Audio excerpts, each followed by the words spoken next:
तो दोस्तों, अगर बिहार बोर्ड का इस बार आप एग्ज़ाम देना चाहते हो तो इस वीडियो को फुल देखना, क्योंकि आप अपने लिए फुल वीडियो तो देख सकते हो। दोस्तों, ज़्यादा टाइम नहीं, बस 5 मिनट इस वीडियो को देखना और पूरा ध्यान से सुनना, ताकि आपको कोई भी बोर्ड में दिक्कत ना हो एग्ज़ाम देने में। तो इस वीडियो को पूरा लास्ट तक देखना। दोस्तों, सबसे पहले मैं फर्स्ट की ओर लेकर चलते हैं और फर्स्ट प्रश्न यही है कि आपको 2 कलम साथ में लेकर जाना है, एक ब्लू और एक ब्लैक।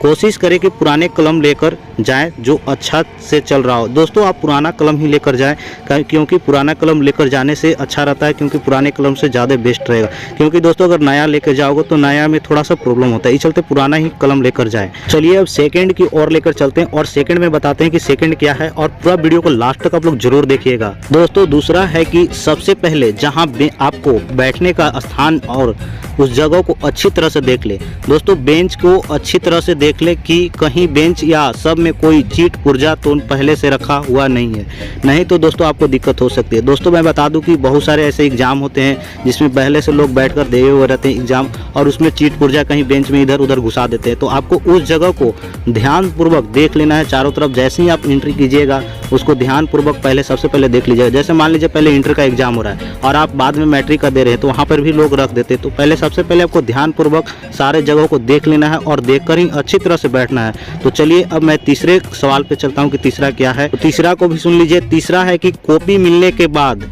सबसे पहले आपको अच्छी तरह से अपना नाम, रोल नंबर, रोल कोड और आदि सारे जानकारी को ओ मार्कशीट में और कॉपी में ध्यान से भरना है। बिल्कुल भी गलत नहीं करना है। और मैं बता दूं कि कोई भी गलत नहीं, कोई भी मिस्टेक नहीं। आप लोग ध्यान से पूछ कर एकदम एक एक कर ध्यान से भरिएगा। उसमें थोड़ा सा ज़्यादा समय दीजिएगा तभी अच्छा रहेगा। तो आप लोग बेस्ट से भरिएगा। तो चलिए मैं चौथा में चलता हूँ।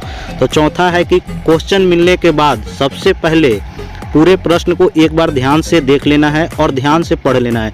दोस्तों, मैं बता दूं कि प्रश्न आप जितना बार ज़्यादा पढ़िएगा उतना आपके लिए बेस्ट होगा, क्योंकि प्रश्न पढ़ने से पता चलता है कि आपको उत्तर भी मिलता है। दोस्तों, तो प्रश्न को एकदम ध्यानपूर्वक पढ़िएगा ताकि कोई भी दिक्कत ना हो। तो चलिए 5 नंबर आप लोग को पहले बताते हैं कि 5 नंबर क्या है। तो 5 नंबर में है जिस क्वेश्चन का आंसर आप कंफर्म जानते हैं, सबसे पहले उसे ओ मार्कशीट में रंगे। गलती होने पर सुधार करने की कोशिश बिल्कुल भी ना करें। सीरियल नंबर या लगातार के चक्कर में ना पड़े। दोस्तों, तो इस चीज़ को आप लोग ध्यान में रखिएगा। चलिए अब छठा है कि 100 में से 50 और 80 में से 40 प्रश्न का ही उत्तर देना है। दोस्तों, मैं बता दूं कि 100 जो ऑब्जेक्टिव होता है उसमें से 50 को कहीं देना है और 80 में से 40 को कहीं देना है। तो कोई भी फायदा नहीं होगा ज़्यादा आप लोग देते हैं तो जहाँ तहाँ समय की नुकसान होगी। तो आप लोग समय को बचत करते हुए चलिएगा और ज़्यादा प्रश्न का चक्कर में मत रहिएगा। इस चीज़ को ध्यान में रखते हुए काम करना है। तो 7 नंबर को भी आप लोग ध्यान से सुनिए। जिस पेज में नाम या शब्द लिखना रहता है उस पेज में दूसरी तरफ भी आप जवाब ना लिखे, उससे पेज को दोनों तरफ छोड़कर अगले पेज से ही जवाब लिखना शुरू करें। तो इस बात को भी ध्यान आप लोग रखिएगा। और चलिए मैं 8वां बताता हूँ कि 8वां क्या है। 8वां में सुंदर और स्पष्ट लिखावट, सुंदर लिखावट का असर हर एक परीक्षा पर पड़ता है, क्योंकि जितनी साफ लिखावट होगी परीक्षा को उत्तर पढ़ने और समझने में आसानी होगी। अपने समय तो जो भी टीचर को कॉपी जांच करने उससे। दोस्तों, इससे 8वां में पता चलता है कि दोस्तों आप जितना बढ़िया लिखिएगा उतना बढ़िया आप लोग को नंबर मिलेगा। और साफ लिखिए, ज़्यादा बेस्ट रहेगा आपके लिए, क्योंकि साफ लिखिएगा टीचर को भी चेक करने में अच्छा रहेगा और आपको नंबर भी ज़्यादा मिलेगा। तो साफ लिखावट होनी चाहिए, आप लोग के लिए बहुत ही बेस्ट रहेगा।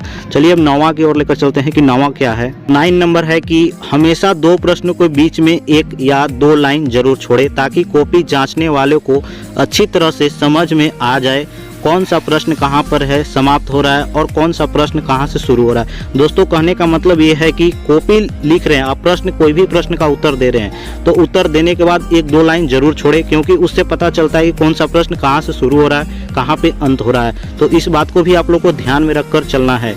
चलिए अब 10 की ओर लेकर चलते हैं। दोस्तों, जब भी आप कॉपी लिखते हैं, 10वां में है कि जब भी आप कॉपी लिखते हैं तो आपको बोला जाता है, कोई भी टीचर आपको बोलता है कि कोई प्रशासन आ रहा है, चाहे डीएम आ रहा है, एसपी आ रहा है, कोई भी बोलता है, तो आपको उस बात पे ध्यान नहीं देना है। आपको अपने लिखने पे ध्यान देना है, ताकि आप लोग को समय बर्बाद ना हो, इधर उधर ताकने के चक्कर में ना पड़े।